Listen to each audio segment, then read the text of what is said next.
সহজ জিনিস হলো কোনো জিনিসের মূল্য উপরে আর নিচে হওয়ার কারণে নির্ধারিত হয় না, বরং তার উপকারিতা আর ক্ষতি দেখে নির্ধারিত হয়। মাটির ভেতরে এমন গুণ আর যোগ্যতা রয়েছে, সামান্য একটা বিচি যদি, একটা বড়া যদি আপনি তার মধ্যে রাখতে পারেন, মাটি তার মধ্যে কারুকার্য চালিয়ে একটি গাছ, এবং সেই গাছ থেকে একটি বিশাল বাগান আপনাকে উপহার দেবে। অপরদিকে আগুনের যোগ্যতা হলো এই সাজানো গোছানো চমৎকার একটি তৈরি সৃষ্টি বাগানকে, সেই বাগানকে ধ্বংস করার জন্যে একপাশে আগুন লাগিয়ে দিলেই কয়েক মিনিটের মধ্যে সব কিছু জ্বালিয়ে পুড়িয়ে ছারখার করে ভস্ম করে দেবে, ঠিক কিনা? তাহলে উপরে থাকলেই দামি আর নিচে থাকলেই কম দামি, এই কথা সত্য না মিথ্যা? বাহ্যিকভাবে তো মনে হয় কথা তো ঠিকই, ঠিক কি ঠিক না? উপরে থাকার কারণেই যদি কোনো জিনিসের দাম হতো, তাহলে শকুন পাখি টাকির ভিতরে সবচেয়ে উপরে থাকে। যত পাখি টাকি আছে এদের ভিতরে সবচেয়ে উপরে কে থাকে? মিস্টার শকুন, গলা শিলা শকুন। এবং উনি উপরে থাকা সত্ত্বেও উনার নজর কি ভালো খাবারের দিকে না মরা গরুর দিকে? এত উপরে থেকে মরা গরু, বুঝাইতে পারি না। আরে ভাই, আর ঝিনুক কি? ঝিনুক দেখতে খরখরে, অত সুন্দরও না, থাকে নিচে, পানির তলে একদম নিচে থাকে, কিন্তু এই ঝিনুক এভাবে উপর দিকে এসে হাঁ করে তাকিয়ে থাকে আকাশের বৃষ্টি পাওয়ার জন্যে। নিচে থাকলেই অধম, উপরে থাকলেই উত্তম, এটা, এই যুক্তিটা কোনো সময় ঠিক হতে পারে না, ঠিক কি ঠিক না? খাতামুল ফুকাহা ওয়াল মুহাদ্দিসিন ইমামুল আসর আল্লামা আনওয়ার শাহ কাশ্মীরি রহমাতুল্লাহ আলাইহির সাথে এক খ্রিস্টান পাদ্রীর মোনাজারা হয়। কার সাথে? খ্রিস্টান পাদ্রীর সাথে। পাদ্রীও বিশাল পাদ্রী, আল্লামা আনোয়ার শাহ কাশ্মীরিও অনেক বড় আলিম, ফটোজেনিক মেমোরির অধিকারী ছিলেন। কোনো কিছু একবার দেখলে একবার শুনলে মুখস্থ হয়ে যেত। নিজেই বলেছেন, अगर किसी मजमून पर सरसरी तौर पर नजर पड़ गई है तो अल्हम्दुलिल्लाह बाकायदे सफहात 15 साल तक याद रह जाता है। কোনো বিষয় যদি ভাষাভাবে পড়ে গেছি, দ্রুত গভীরভাবে পড়ে যায়নি, ওই রকম বিষয় আল্লাহর রহমতে 15 বছর পর্যন্ত পৃষ্ঠা নম্বর, লাইন নম্বর সহকারে মুখস্থ থাকে। এবং এটা শুধু মুখের কথা ছিল না, ক্লাসে যখন উনি পড়াতেন, পড়ানোর সময় যেই কিতাবের উদ্ধৃতি আসতো, রেফারেন্স বুকের যে উদ্ধৃতি দিতেন, সেই উদ্ধৃতি দেখে দেখে না মুখস্থ বলতেই থাকতেন। যখন বলতে থাকতেন তো পৃষ্ঠার পর পৃষ্ঠা বলে যাচ্ছেন, এরকম ছিল।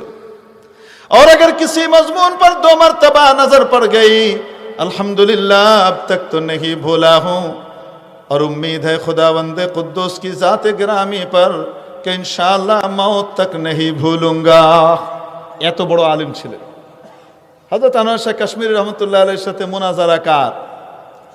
খ্রিস্টান পাদ্রীর। পাদ্রীও ওই রকম পাদ্রী, বাপ রে বাপ, ইংল্যান্ডের সবচেয়ে সেরা পাদ্রী। হিন্দুস্তানকে খ্রিস্টান বানানোর দায়িত্ব দিয়ে তাকে পাঠানো হয়েছে।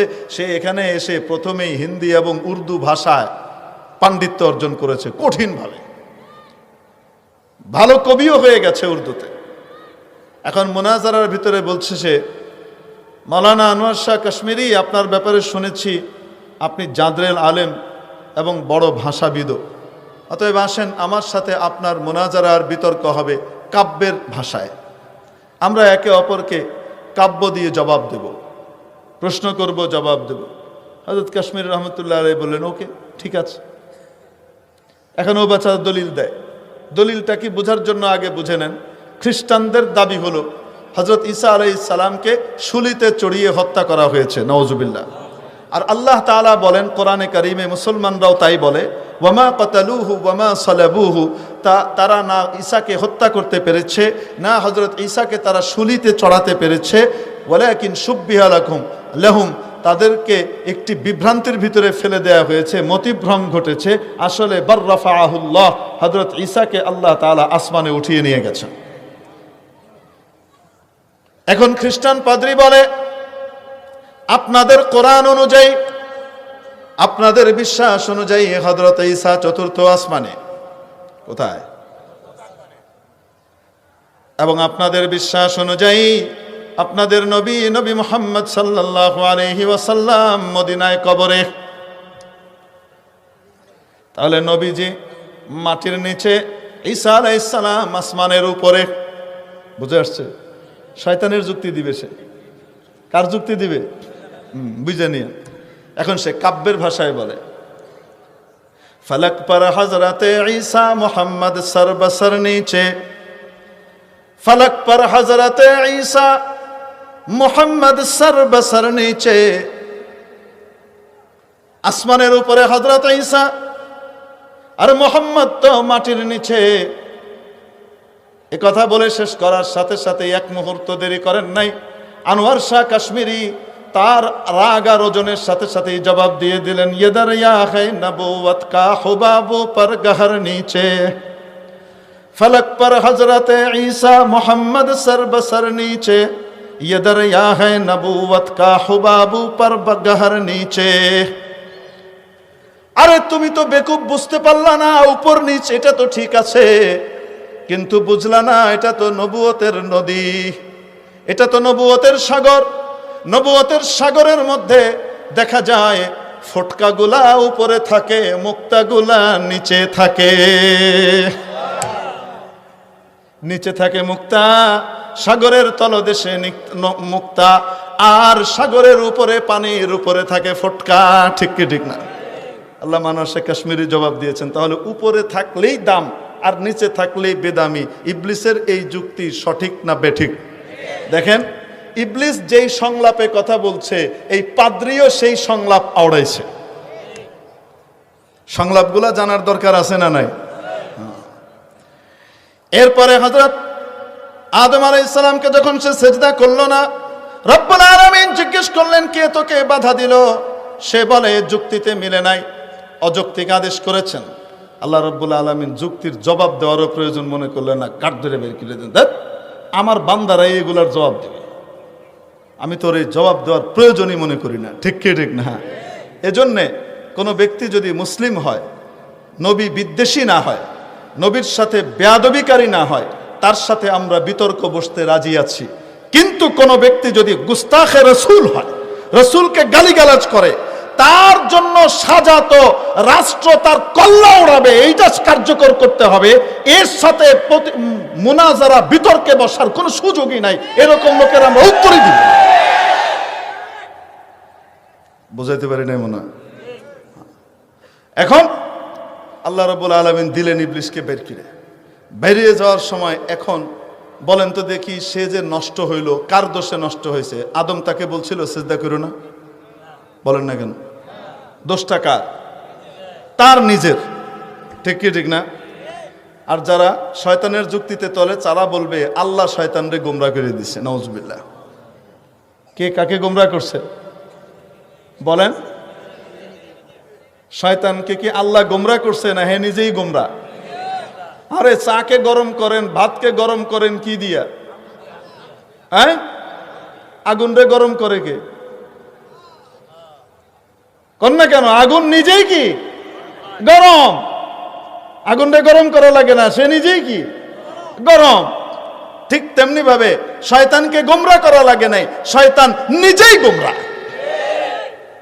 আল্লাহ বলেছেন কানা মিনাল কাফিরিন, সরা মিনাল কাফিরিন বলেন নাই। সরা আর কানার ভিতরে পার্থক্য আছে। সরে মিয়াতে আমেলের আরবির শুরুতেই পড়ে নিলে ভালো করে বোঝা যাবে।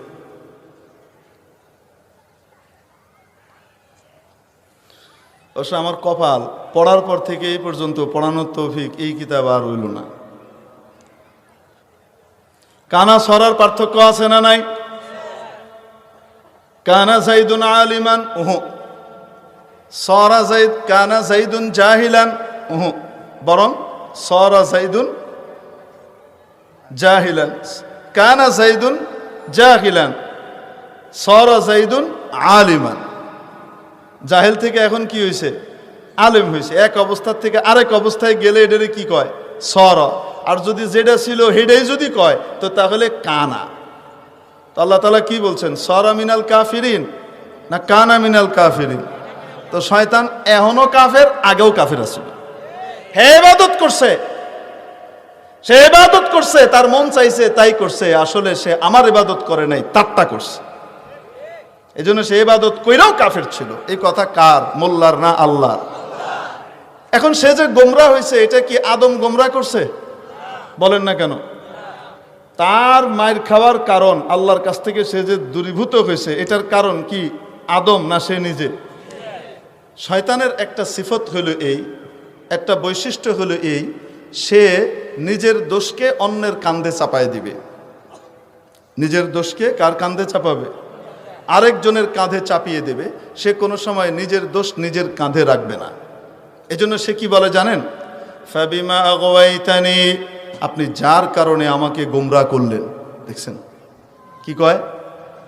আপনি যার কারণে আমাকে কি করলেন? গোমরাহ করলেন। তারপরে ওরে তো দূরের কথা, ওর পোলাপাইনরেও আমি শান্তিতে থাকতে দিতাম না, যেখানে যাবে ওখানেই পিটাবো। এই ঘোষণা মিস্টার শয়তানের। ওকে আমি শান্তিতে থাকতে দেব না। তো বলেন তো দিকে, আদম আলাইহিস সালাম কি তার কোনো ক্ষতি করছিল? হ্যাঁ, ঈসা আদমের ক্ষতি করছে। হ্যাঁ, আদম সন্তানের ক্ষতি করতেছে, কিন্তু দোষ চাপাইতেছে যে আদমের কারণে সে নষ্ট হয়েছে নাকি, তার নাকি কোনো সমস্যা নাই। একটা হলো বান্দরামি আর একটা হলো শয়তানি। পার্থক্য বুঝেন? না বুঝলে বুঝাই দেয়। এক বান্দরের খায়েশ হয়েছে, সে দই চুরি করে খাবে। কি খাবে? তো দই খাওয়ার মানুষ এসে ঘুরতেছে, দেখে এক দইওয়ালা মাথায় হাঁড়িতে করে দই নিয়ে যায়। সে দইওয়ালার পিছন পিছন যাওয়া শুরু করছে। উদ্দেশ্য কি খাবে? বলেন না কেন? দই খাবে। এখন গিয়ে দইওয়ালার একটু পরে পেশাব লেগেছে। সে দইয়ের হাঁড়িটা রাস্তার পাশে নামিয়ে রেখে, আগে তো রাস্তা ছিল না, লাইল করেন না আপনারা, কি কন? আইল। এই লাইলের উপরে রেখে সে একটু দূরে গেছে মুতবে। বুঝতে পেরেছেন? পেশাব করার জন্য গেছে। যখন ওই বেচারা পেশাব করার জন্য ওখানে দূরে গেছে, তো তখন বান্দর মিয়া দই খেয়ে শেষ, এ খেয়াল এসে। তো এটা ছিল বান্দরামি, আরেকজনের দই খেয়ে ফেলা। ঠিক কি ঠিক না? বান্দরামি করেছে। তো খাওয়া দাওয়ার পরে যে দই কিছু আরো লেগে রয়েছে আশপাশে হাঁড়িতে, চেটে পিটে এগুলাকে হাতে কাঁচায় মুছায় নিছে। নিয়া পাশে একটা ছাগল ঘাস খাইতেছিল, এক ছাগলের মুহে লাগাই দিছে। দই খাইলো কেডা? নাম হইল কার? এটা হইল শয়তানি। এটা কি? বান্দরামি আর শয়তানির পার্থক্য বুঝছেন? তো শয়তানির স্তর বান্দরামির চাইতে প্রমোশন পাবে বেশি। ঠিক কি ঠিক না? আপার গ্রেডের। ঠিক দেখবেন এই একই ক্যাটাগরির মানুষ দুনিয়াতে পাওয়া যাবে। হাত ভাঙলো কে? মামলা উঠলো কার নামে? হাত ভাঙলো কে আর দোষী হইল? বুঝাইছেনি? হাত ভাঙ্গা যদি থুয়ে দিত তাহলে কিছু হইতো না, কিন্তু হাত ভাঙ্গা দইটা লাগাই দিছে হুজুরের মুহে। বুঝেন নাই মনে হয়? আরে সহজ জিনিস বুঝেন না কেন? সব কওয়া যায় না, সব কওয়ার দরকারও নাই। হুজুর ভিডিও ফুটেজ, আরে ভিডিও ফুটেজে ইউকাযযিবুকুম। ভিডিও ফুটেজে আমরা দেখতে পাইতেছি বায়া বায়া বায়া বায়া দুইজন উঠতেছে। ঠিক কি ঠিক না? মোড়া না চিক্কুন? মুহে দাড়ি আছে না খালি? নাই। ঠিক কি ঠিক না? 2 দিন পরে ধরা পড়লো তারা কি চিক্কুন না মোড়া? মুহে দাড়িও আয়া পড়ছে। কন্যা গেরে। তাহলে ভিডিও ফুটেজে বলতেছে দই খাইছে বান্দরে, লাগাই দিছে আরেকজনের মুহে। বুঝেন না মনে হয়? ঘটনা ঘটলো 3 তারিখ, ভিডিও ফুটেজে তারিখ 5।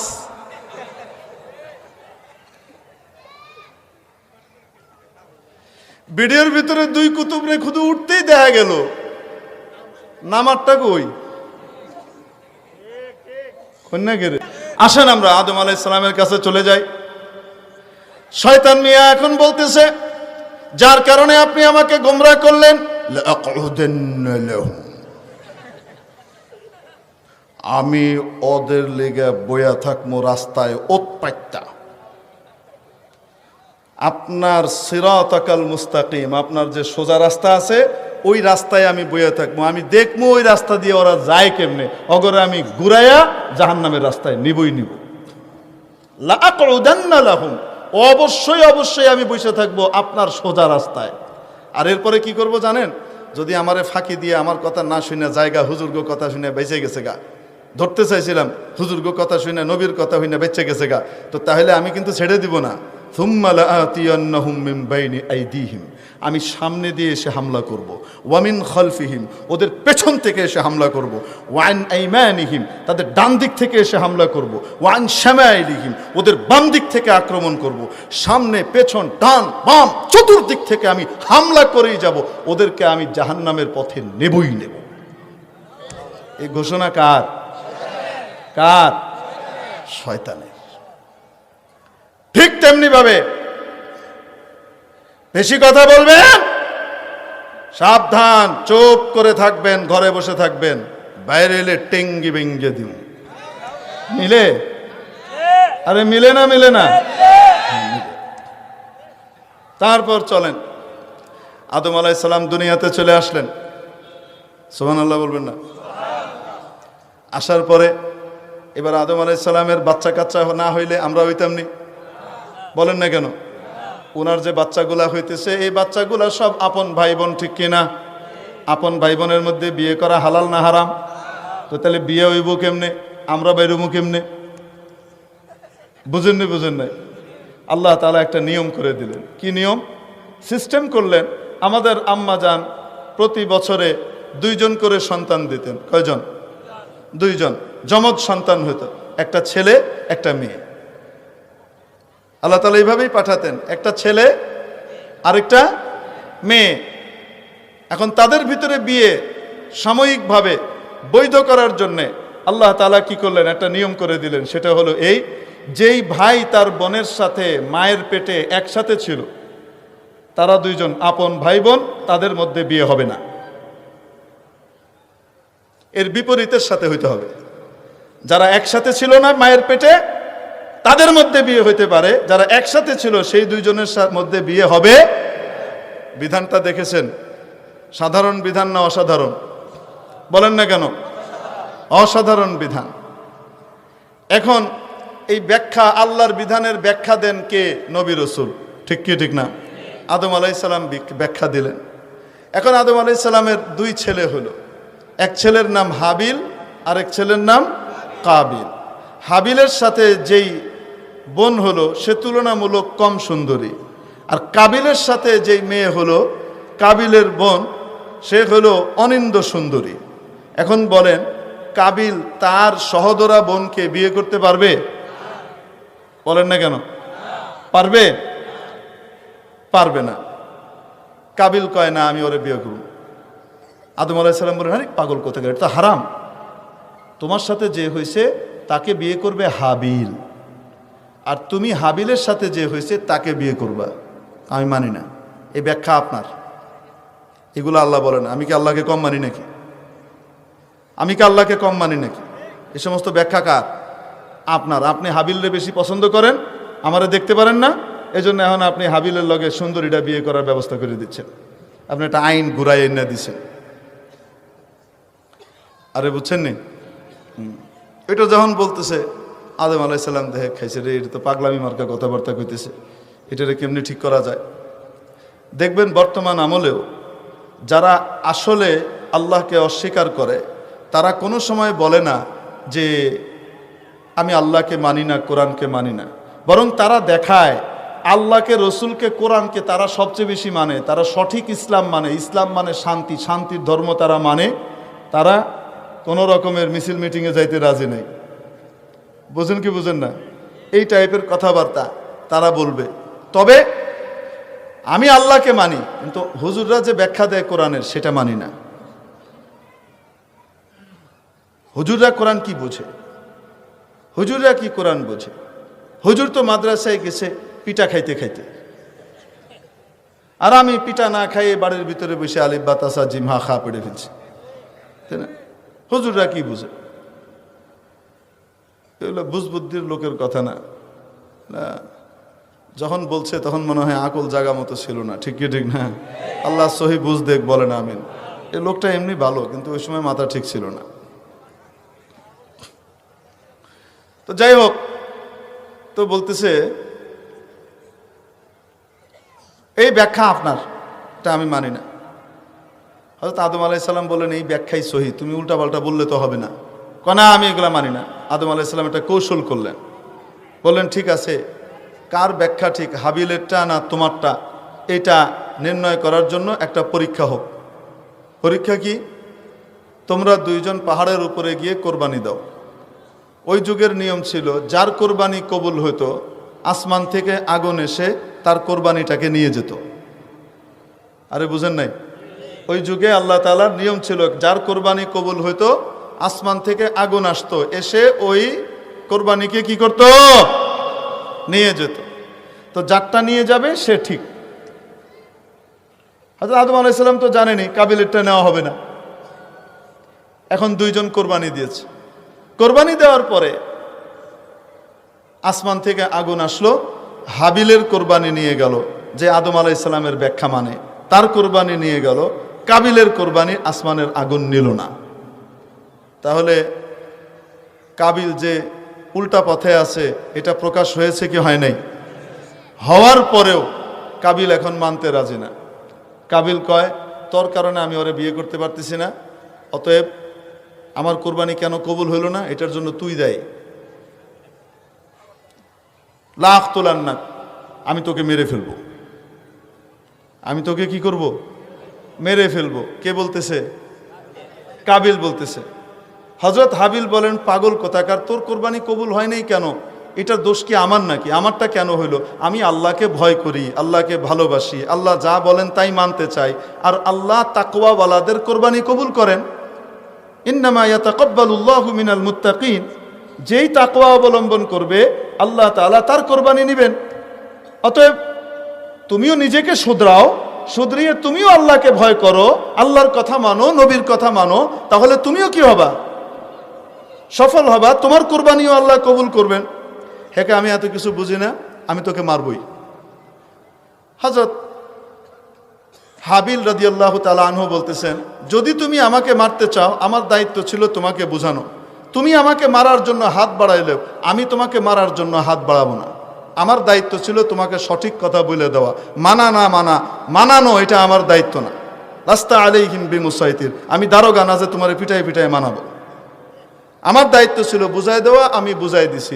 তুমি আমাকে মারতে চাইলেও, হাত বাড়াইলেও আমি হাত বাড়াবো না। বুঝাইতে পারছি?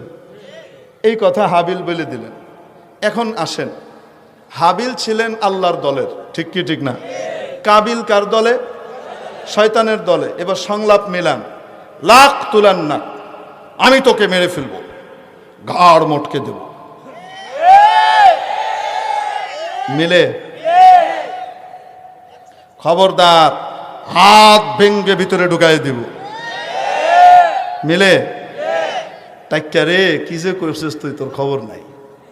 তুই যে কোন ভীমরুলের চাকে ঢিল মারছস, তোর খবর নাই।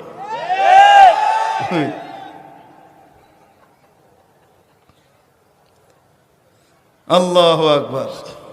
আল্লাহ হেদায়েত নসিব করেন বলে আমিন। মিলে কি মিলে না? আলেমরা বলেন, ওদিকে কিছু হলুদ সাংবাদিক আছে না নাই? কিছু ভালো আছে, কিছু শয়তানও আছে। শয়তানগুলা কি চাইতেছে? সরকার আর মাওলানা সাহেবরা মারামারি কেন করে না? সরকার কেন এখনো মাওলানা সাহেবদের কি পিটাচ্ছে না? আমরা হাতটা ভেঙে দিলাম, কলজায় আঘাত দিলাম, তারপরেও দই লাগাই দিলাম হুজুরগো গায়ে, তারপরেও সরকার হুজুর করে পিটায় না। ব্যাপারটা কি? আরে বুঝে আসছে না? আসে নাই? মাননীয় স্বরাষ্ট্রমন্ত্রী আলেম ওলামার সাথে আলাপ আলোচনা করার পরে প্রেস ব্রিফিং এর ভিতরে সুন্দরভাবে বলছেন, সুন্দর আলোচনা হয়েছে, তাদের অনেক কথা আমরা শুনেছি এবং বুঝতে পেরেছি তাদের কথাগুলো, এবং আমরা একটা সুন্দর সমাধানে ইনশাল্লাহ পৌঁছতে পারবো। এরা যখন দেখে খাইছে রে, এরা কি কইতেছে, তার মানে কি আপনারা নতজানু হয়ে গেছেন, আপনারা তাদের কাছে নথি স্বীকার করেছেন মাননীয় মন্ত্রী, এটাই তো বলতে চান? মানে আপনারা আর করবেন না, দেখছেন? মাননীয় মন্ত্রীর চাইতেও শেখ সাহেবের ভালোবাসা এদের বেশি। প্রধানমন্ত্রী কেন মোল্লা সাহেবদেরকে পিটাইতেছে না, এজন্য তাদের গায়ে জ্বালা পড়া শুরু হয়ে গেছে। তার মানে প্রধানমন্ত্রীর চাইতেও প্রধানমন্ত্রীর বাবার জন্য মায়া এদের বেশি। তো বোঝা গেল মায়ের চাইতে মাসির দরদ যখন বেশি হয়, দাল মে কুছ কালা হ্যায়। এরা হলো ওই শক্তি যারা বঙ্গবন্ধুকে এদেশে 5টা বছর আরামে থাকতে দেয় নাই, গোটা দেশটাকে জালুক জালুক জালুক জালুক করে অগ্নিগর্ভে পরিণত করেছিল, ঠিক কি ঠিক না? এরা ওই শক্তি যারা নাকি আজকে ভুল পাল্টিয়ে আপনার দলে আর ওর দলে এদিক ওদিক যোগদান করে পিঠ বাঁচাচ্ছে, যারা ওই সময় বলেছিল শেখ সাহেবের চামড়া দিয়ে ডুগডুগি বাজাবে, ঠিক কি ঠিক না? এরা ওই শক্তি যারা নাকি শেখ সাহেবের হত্যার ইন্তেকালের পরে ট্যাঙ্কের উপরে উঠে নাচানাচি করেছিল, ঠিক কি ঠিক না? অতএব এদেশের ইসলামের শত্রু, দেশের শত্রু, জনগণের শত্রু আওয়ামী লীগও না, বিএনপিও না, জাতীয় পার্টি না, এদেশের দেশ স্বাধীনতা সার্বভৌমত্বের শত্রু হলো পরজীবী বাম রাম পন্থীরা।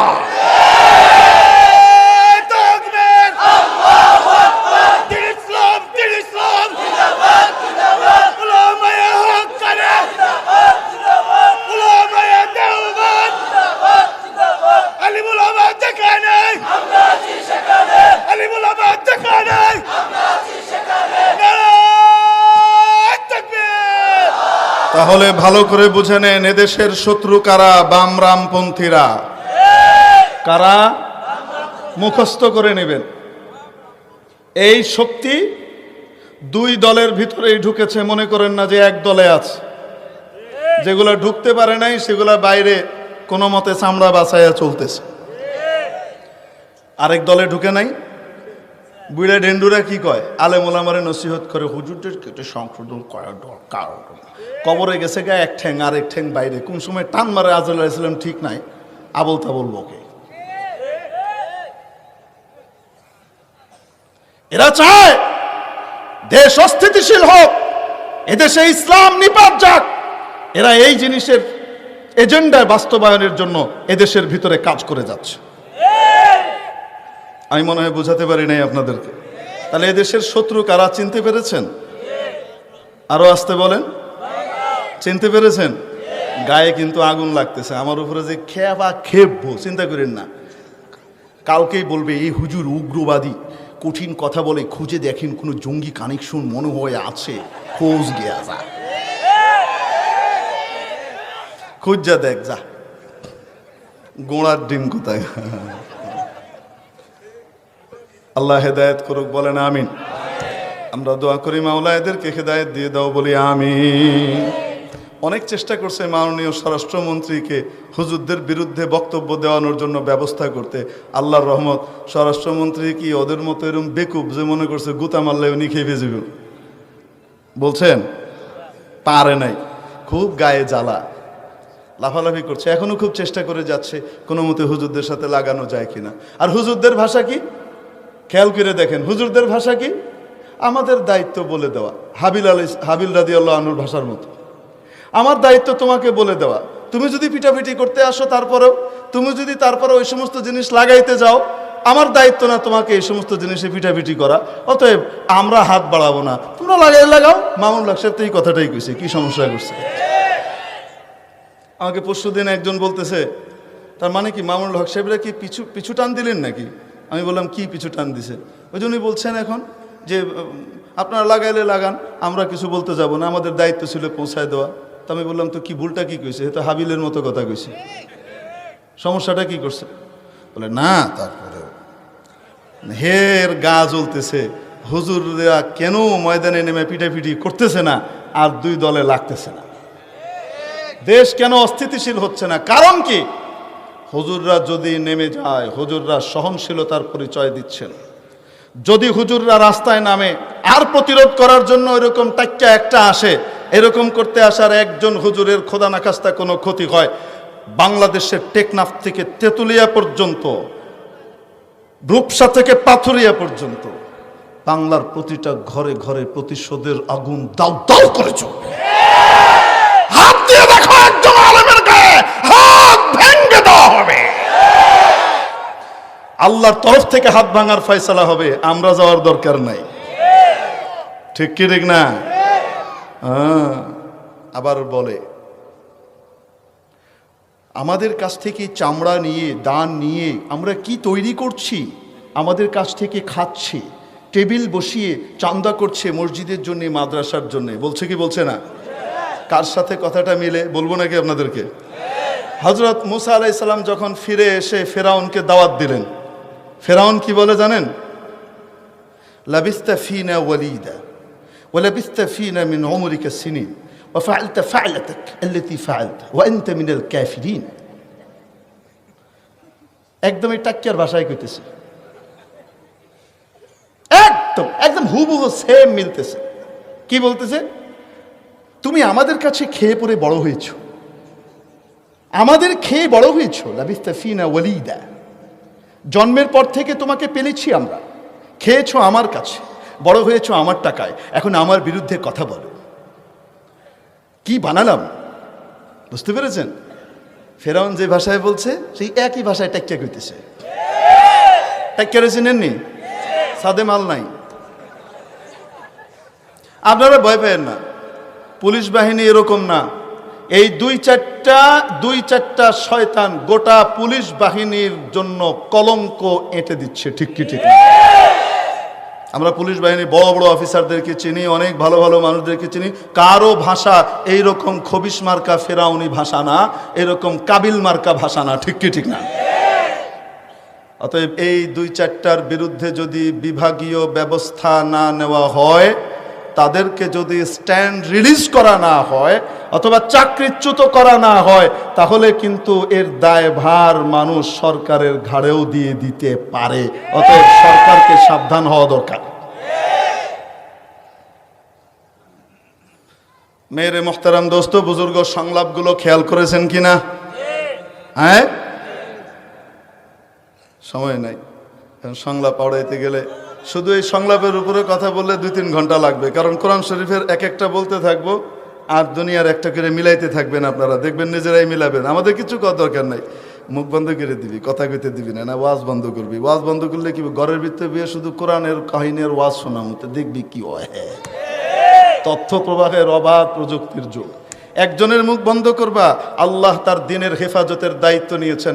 একজনকে বন্ধ করবা, তার চেয়ে 10 গুণ বেশি শক্তিশালী আল্লাহ আরেকজনকে দাঁড় করাই দিবেন, যাকে তুমি চিনো না। তাকে বন্ধ করবা, আল্লাহ 100 গুণ বেশি শক্তিশালী আরো কয়েকজনকে দাঁড় করাবেন। যদি তাদেরকেও বন্ধ করতে চাও ফেরাউনের মতো, যে মুসাকে দুনিয়াতে আসতেই দেব না, হাজার হাজার মায়ের পেট কেটে শিশুদেরকে হত্যা করেছে ফেরাউন, যদি ওই কাজ করতে যাও তো মনে রাখবা আল্লাহ তাআলা মুসা আলাইহিস সালামের লালন পালন ফেরাউনের ঘরে ঘটিয়েছেন। তোমার ঘর থেকে হেদায়েতের। আসেন আমরা আদম আলাইহিস সালামের কাছে চলে যাই। শয়তান মিয়া এখন বলতেছে, যার কারণে আপনি আমাকে গোমরাহ করলেন, লাআকুদান্না লাহুম, আমি ওদের লেগে বইয়া থাকবো রাস্তায় ওৎপাইতা। আপনার সিরাতাকাল মুস্তাকিম, আপনার যে সোজা রাস্তা আছে ওই রাস্তায় আমি বইয়া থাকবো। আমি দেখবো ওই রাস্তা দিয়ে ওরা যায় কেমনে, অগরে আমি ঘুরাইয়া জাহান্নামের রাস্তায় নিবই নিব। লাআকুদান্না লাহুম, অবশ্যই অবশ্যই আমি বসে থাকবো আপনার সোজা রাস্তায়। আর এরপরে কি করব জানেন? যদি আমারে ফাঁকি দিয়ে আমার কথা না শুনে জায়গা হুজুর্গ কথা শুনে বেঁচে গেছে গা, ধরতে চাইছিলাম হুজুর্গ কথা শুনে নবীর কথা শুনে বেঁচে গেছে গা, তো তাহলে আমি কিন্তু ছেড়ে দিব না। থুম্মা লাআতিয়ান্নাহুম মিন বাইনি আইদিহিম, আমি সামনে দিয়ে এসে হামলা করব। ওয়ামিন খালফিহিম, ওদের পেছন থেকে এসে হামলা করব। ওয়ান আইমানিহিম, তাদের ডান দিক থেকে এসে হামলা করব। ওয়ান শামাইলিহিম, ওদের বাম দিক থেকে আক্রমণ করব। সামনে পেছন ডান বাম চতুর্দিক থেকে আমি হামলা করেই যাব, ওদেরকে আমি জাহান্নামের পথে নেবই নেব। এই ঘোষণা কার? কার? শয়তানের। ঠিক তেমনি ভাবে বেশি কথা বলবেন, সাবধান, চুপ করে থাকবেন, ঘরে বসে থাকবেন। বাইরে এলে টেঙ্গি ভেঙ্গে দিন। মিলে? আরে মিলে না? মিলে না? তারপর চলেন, আদম আলাইহিস সালাম দুনিয়াতে চলে আসলেন। সুবহানাল্লাহ বলবেন না? আসার পরে এবার আদম আলাইহিস সালামের বাচ্চা কাচ্চা না হইলে আমরা হইতাম নি? বলেন না কেন? ওনার যে বাচ্চাগুলা হইতেছে এই বাচ্চাগুলা সব আপন ভাই বোন, ঠিক কিনা? আপন ভাই বোনের মধ্যে বিয়ে করা হালাল না হারাম? তো তাহলে বিয়ে হইব কেমনে, আমরা বাইরবো কেমনে? বুঝেন নাই? আল্লাহ তাআলা একটা নিয়ম করে দিলেন। কি নিয়ম? সিস্টেম করলেন। আমাদের আম্মা জান প্রতি বছরে 2 জন করে সন্তান দিতেন। কয়জন? 2 জন যমজ সন্তান হইতো, একটা ছেলে একটা মেয়ে। আল্লাহ তাআলা এইভাবেই পাঠাতেন, একটা ছেলে আরেকটা মেয়ে। এখন তাদের ভিতরে বিয়ে সাময়িকভাবে বৈধ করার জন্যে আল্লাহ তাআলা কি করলেন? একটা নিয়ম করে দিলেন। সেটা হলো এই, যেই ভাই তার বোনের সাথে মায়ের পেটে একসাথে ছিল, তারা 2 জন আপন ভাই বোন, তাদের মধ্যে বিয়ে হবে না। এর বিপরীতের সাথে হইতে হবে।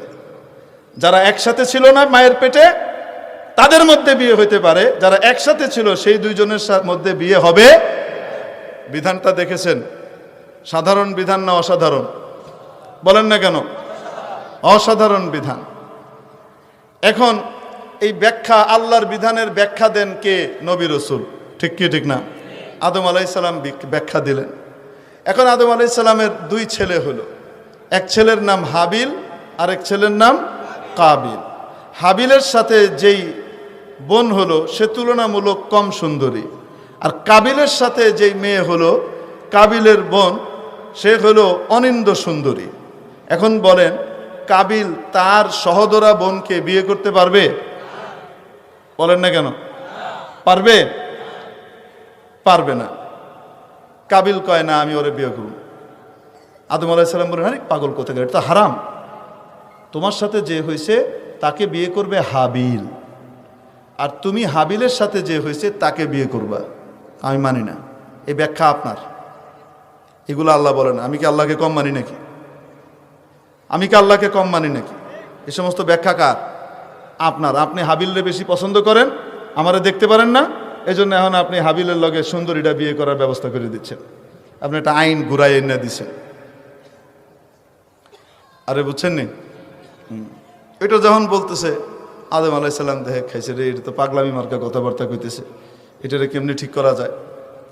দেখবেন বর্তমান আমলেও যারা আসলে আল্লাহকে অস্বীকার করে, তারা কোনো সময় বলে না যে আমি আল্লাহকে মানি না, কোরআনকে মানি না। বরং তারা দেখায় আল্লাহকে, রসুলকে, কোরআনকে তারা সবচেয়ে বেশি মানে। তারা সঠিক ইসলাম মানে। ইসলাম মানে শান্তি, শান্তির ধর্ম তারা মানে। তারা কোনো রকমের মিছিল মিটিংয়ে যাইতে রাজি নেই। বুঝেন কি বুঝেন না? এই টাইপের কথাবার্তা তারা বলবে। তবে আমি আল্লাহকে মানি, কিন্তু হুজুররা যে ব্যাখ্যা দেয় কোরআনের সেটা মানি না। হুজুররা কোরআন কি বোঝে? হুজুররা কি কোরআন বোঝে? হুজুর তো মাদ্রাসায় গেছে পিঠা খাইতে খাইতে, আর আমি পিঠা না খাইয়ে বাড়ির ভিতরে বসে আলিফ বা তাসা জিম হা খা পেড়ে ফেলছি, তাই না? হুজুররা কি বুঝে? এগুলো বুঝবুদ্ধির লোকের কথা না। যখন বলছে তখন মনে হয় আকল জাগা মতো ছিল না। ঠিক কি ঠিক না? আল্লাহ সহি বুঝ দেখ, বলেন আমিন। এই লোকটা এমনি ভালো, কিন্তু ওই সময় মাথা ঠিক ছিল না। তো যাই হোক, তো বলতেছে এই ব্যাখ্যা আপনার, এটা আমি মানি না। হযরত আদম আলাইহিস সালাম বললেন এই ব্যাখ্যাই সহি, তুমি উল্টাপাল্টা বললে তো হবে না। না, আমি এগুলা মানি না। আদম আলাইহিস সালাম একটা কৌশল করলেন। বললেন ঠিক আছে, কার ব্যাখ্যা ঠিক, হাবিলেরটা না তোমারটা, এটা নির্ণয় করার জন্য একটা পরীক্ষা হোক। পরীক্ষা কি? তোমরা 2 জন পাহাড়ের উপরে গিয়ে কোরবানি দাও। ওই যুগের নিয়ম ছিল, যার কোরবানি কবুল হইতো আসমান থেকে আগুন এসে তার কোরবানিটাকে নিয়ে যেত। আরে বুঝেন নাই? ওই যুগে আল্লাহ তাআলার নিয়ম ছিল, যার কোরবানি কবুল হইতো আসমান থেকে আগুন আসতো, এসে ওই কোরবানিকে কি করত? নিয়ে যেত। তো যারটা নিয়ে যাবে সে ঠিক। হযরত আদম আলাইহিস সালাম তো জানেনই কাবিলেরটা নেওয়া হবে না। এখন 2 জন কোরবানি দিয়েছে। কোরবানি দেওয়ার পরে আসমান থেকে আগুন আসলো, হাবিলের কোরবানি নিয়ে গেল, যে আদম আলাইহিসসালামের ব্যাখ্যা মানে, তার কোরবানি নিয়ে গেল, কাবিলের কোরবানি আসমানের আগুন নিল না। তাহলে কাবিল যে উল্টা পথে আছে এটা প্রকাশ হয়েছে কি হয় নাই? হওয়ার পরেও কাবিল এখন মানতে রাজি না।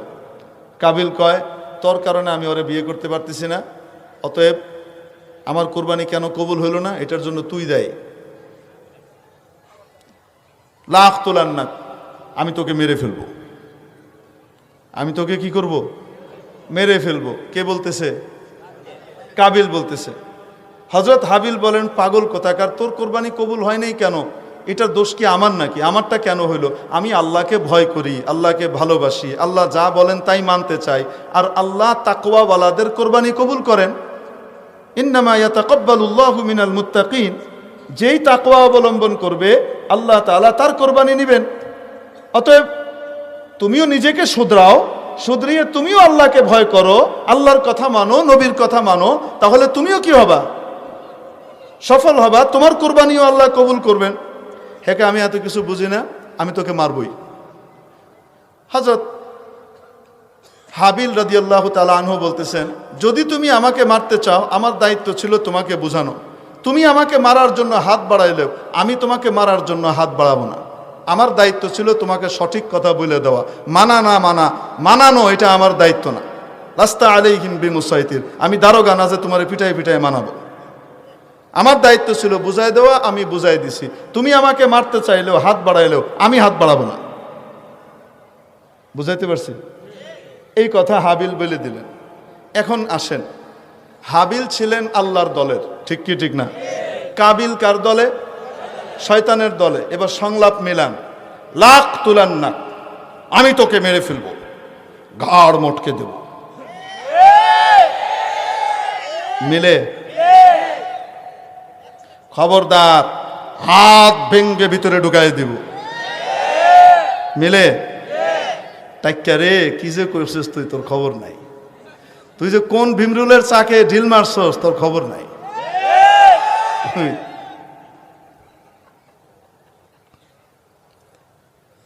আল্লাহু আকবার। আল্লাহ হেদায়েত নসিব করেন বলে আমিন। মিলে কি মিলে না? আলেমরা বলেন, ওদিকে কিছু হলুদ সাংবাদিক আছে না নাই? কিছু ভালো আছে, কিছু শয়তানও আছে। শয়তানগুলা কি চাইতেছে? সরকার আর মাওলানা সাহেবরা মারামারি কেন করে না? সরকার কেন এখনো মাওলানা সাহেবদের কি পিটাচ্ছে না? আমরা হাতটা ভেঙে দিলাম, কলজায় আঘাত দিলাম, তারপরেও দই লাগাই দিলাম হুজুরগো গায়ে, তারপরেও সরকার হুজুর করে পিটায় না। ব্যাপারটা কি? আরে বুঝে আসছে না? আসে নাই? মাননীয় স্বরাষ্ট্রমন্ত্রী আলেম ওলামার সাথে আলাপ আলোচনা করার পরে প্রেস ব্রিফিং এর ভিতরে সুন্দরভাবে বলছেন, সুন্দর আলোচনা হয়েছে, তাদের অনেক কথা আমরা শুনেছি এবং বুঝতে পেরেছি তাদের কথাগুলো, এবং আমরা একটা সুন্দর সমাধানে ইনশাল্লাহ পৌঁছতে পারবো। এরা যখন দেখে খাইছে রে, এরা কি কইতেছে, তার মানে কি আমরা আপনারা নতজানু হয়ে গেছেন, আপনারা তাদের কাছে নতি স্বীকার করেছেন মাননীয় মন্ত্রী, এটাই তো বলতে চান, মানে আপনারা আর করবেন না। দেখছেন নি, মাননীয় মন্ত্রীর চাইতেও শেখ সাহেবের ভালোবাসা এদের বেশি। প্রধানমন্ত্রী কেন মাওলানা সাহেবদেরকে পিটাইতেছে না? এজন্য তাদের গায়ে জ্বালা পড়া শুরু হয়ে গেছে। তার মানে প্রধানমন্ত্রীর চাইতেও প্রধানমন্ত্রীর বাবার জন্য মায়া এদের বেশি। তো বোঝা গেল, মায়ের চাইতে মাসির দরদ যখন বেশি হয়, ডাল মে কুছ কালা হ্যায়। এরা হলো ওই শক্তি যারা বঙ্গবন্ধুকে এদেশে 5টা বছর আরামে থাকতে দেয় নাই, গোটা দেশটাকে জালুক জালুক জালুক জালুক করে অগ্নিগর্ভে পরিণত করেছিল, ঠিক কি ঠিক না? এরা ওই শক্তি যারা নাকি আজকে ভুল পাল্টিয়ে আপনার দলে আর ওর দলে এদিক ওদিক যোগদান করে পিঠ বাঁচাচ্ছে, যারা ওই সময় বলেছিল শেখ সাহেবের চামড়া দিয়ে ডুগডুগি বাজাবে, ঠিক কি ঠিক না? এরা ওই শক্তি যারা নাকি শেখ সাহেবের হত্যার ইন্তেকালের পরে ট্যাঙ্কের উপরে উঠে নাচানাচি করেছিল, ঠিক কি ঠিক না? অতএব এদেশের ইসলামের শত্রু, দেশের শত্রু, জনগণের শত্রু আওয়ামী লীগও না, বিএনপিও না, জাতীয় পার্টি না, এদেশের দেশ স্বাধীনতা সার্বভৌমত্বের শত্রু হলো পরজীবী বাম রাম পন্থীরা।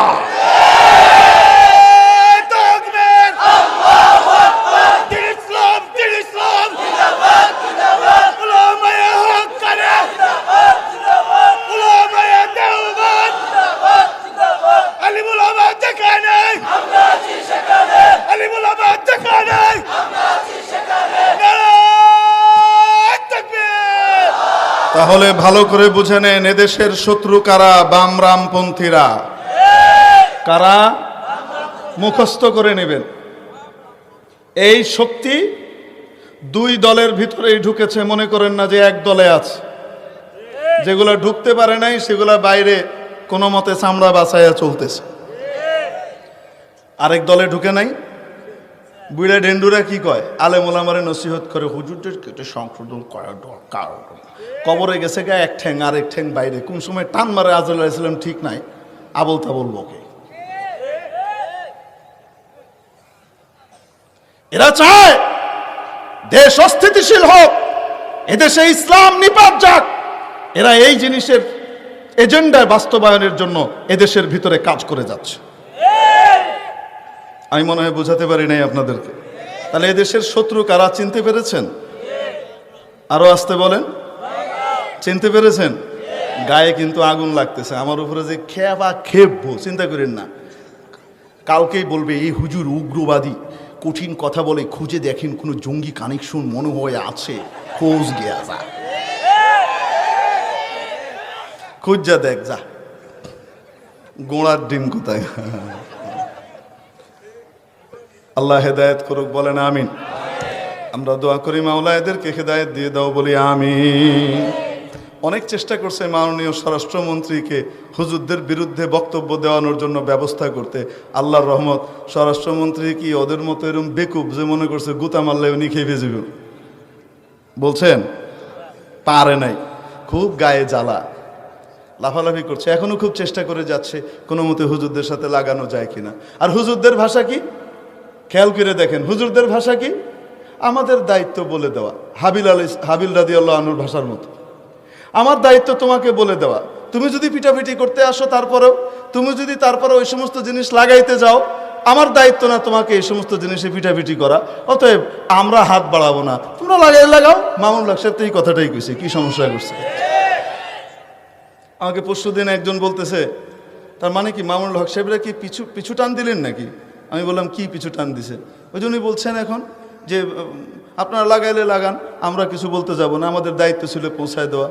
তা আমি বললাম তো কি ভুলটা কি কইছে? এ তো হাবিলের মতো কথা কইছে, সমস্যাটা কি করছে?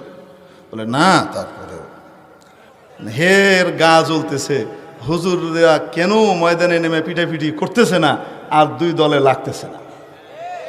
দেশ কেন অস্থিতিশীল হচ্ছে না? কারণ কি? হুজুররা যদি নেমে যায়, হুজুররা সহনশীলতার পরিচয় দিচ্ছেন। যদি হুজুররা রাস্তায় নামে আর প্রতিরোধ করার জন্য এরকম টাক্কা একটা আসে, এরকম করতে আসার একজন হুজুরের খোদা নাকাস্তা কোনো ক্ষতি হয়, বাংলাদেশের টেকনাফ থেকে তেতুলিয়া পর্যন্ত, রূপসা থেকে পাথুরিয়া পর্যন্ত বাংলার প্রতিটা ঘরে ঘরে প্রতিশোধের আগুন দাউ দাউ করে চলবে। হাত দিয়ে দেখো একজন আলেমের গায়ে হাত ভেঙে দেওয়া হবে। আল্লাহর তরফ থেকে হাত ভাঙার ফয়সালা হবে, আমরা যাওয়ার দরকার নাই। ঠিক কি ঠিক না? আবার বলে আমাদের কাছ থেকে চামড়া নিয়ে, দান নিয়ে আমরা কি তৈরি করছি? আমাদের কাছ থেকে খাচ্ছে, টেবিল বসিয়ে চান্দা করছে মসজিদের জন্য, মাদ্রাসার জন্য। বলছে কি বলছে না? কার সাথে কথাটা মিলে বলবো নাকি আপনাদেরকে? হযরত মুসা আলাইহিস সালাম যখন ফিরে এসে ফেরাউনকে দাওয়াত দিলেন, ফেরাউন কি বলে জানেন?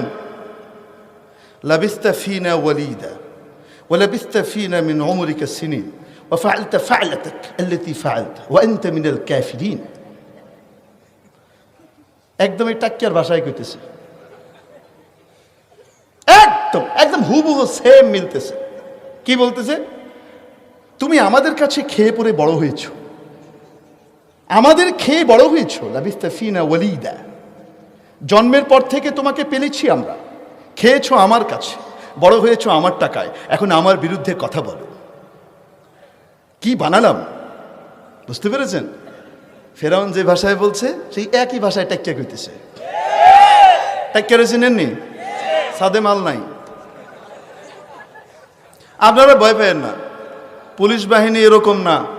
এই দুই চারটা শয়তান গোটা পুলিশ বাহিনীর জন্য কলঙ্ক এঁটে দিচ্ছে। ঠিক কি ঠিক? আমরা পুলিশ বাহিনী বড় বড় অফিসারদেরকে চিনি, অনেক ভালো ভালো মানুষদেরকে চিনি, কারো ভাষা এইরকম খবিশ মার্কা ফেরাউনি ভাষা না, এরকম কাবিল মার্কা ভাষা না। ঠিক কি ঠিক না? অতএব এই ২-৪টার বিরুদ্ধে যদি বিভাগীয় ব্যবস্থা না নেওয়া হয়, তাদেরকে যদি স্ট্যান্ড রিলিজ করা না হয় অথবা চাকরিচ্যুত করা না হয়, তাহলে কিন্তু এর দায়ভার মানুষ সরকারের ঘাড়েও দিয়ে দিতে পারে। অতএব সরকারকে সাবধান হওয়া দরকার। মেরে মোহতারাম দোস্ত বুজুর্গ, সংলাপগুলো খেয়াল করেছেন কিনা? হ্যাঁ, সময় নাই, কারণ সংলাপ পড়াইতে গেলে শুধু এই সংলাপের উপরে কথা বললে 2-3 ঘন্টা লাগবে, কারণ কোরআন শরীফের এক একটা বলতে থাকবো আর দুনিয়ার একটা করে মিলাইতে থাকবেন। আপনারা দেখবেন নিজেরাই মিলাবেন, আমাদের কিছু করার দরকার নাই। মুখ বন্ধ করে দিবি, কথা কইতে দিবি না, না ওয়াজ বন্ধ করবি। ওয়াজ বন্ধ করলে কি ঘরের ভিতরে বিয়ে শুধু কোরআনের কাহিনীর ওয়াজ শোনা মতো দেখবি কি হয়। তথ্য প্রবাহের অবাধ প্রযুক্তির যুগ। একজনের মুখ বন্ধ করবা, আল্লাহ তার দিনের হেফাজতের দায়িত্ব নিয়েছেন। একজনকে বন্ধ করবা, তার চেয়ে 10 গুণ বেশি শক্তিশালী আল্লাহ আরেকজনকে দাঁড় করাই দিবেন, যাকে তুমি চিনো না। তাকে বন্ধ করবা, আল্লাহ 100 গুণ বেশি শক্তিশালী আরো কয়েকজনকে দাঁড় করাবেন। যদি তাদেরকেও বন্ধ করতে চাও ফেরাউনের মতো, যে মুসাকে দুনিয়াতে আসতেই দেব না, হাজার হাজার মায়ের পেট কেটে শিশুদেরকে হত্যা করেছে ফেরাউন, যদি ওই কাজ করতে যাও তো মনে রাখবা আল্লাহ তাআলা মুসা আলাইহিস সালামের লালন পালন ফেরাউনের ঘরে ঘটিয়েছেন। তোমার ঘর থেকে হেদায়েতের আলোকবর্তিকা তৈরি হবে, দেখবা। কার বিরোধিতা করবা? সবচেয়ে বড় মূর্তি বানানেওয়ালা, ভাস্কর্য বানানেওয়ালা, রাষ্ট্রীয় পুরস্কার প্রাপ্ত আজহার, সে যখন মূর্তির পক্ষ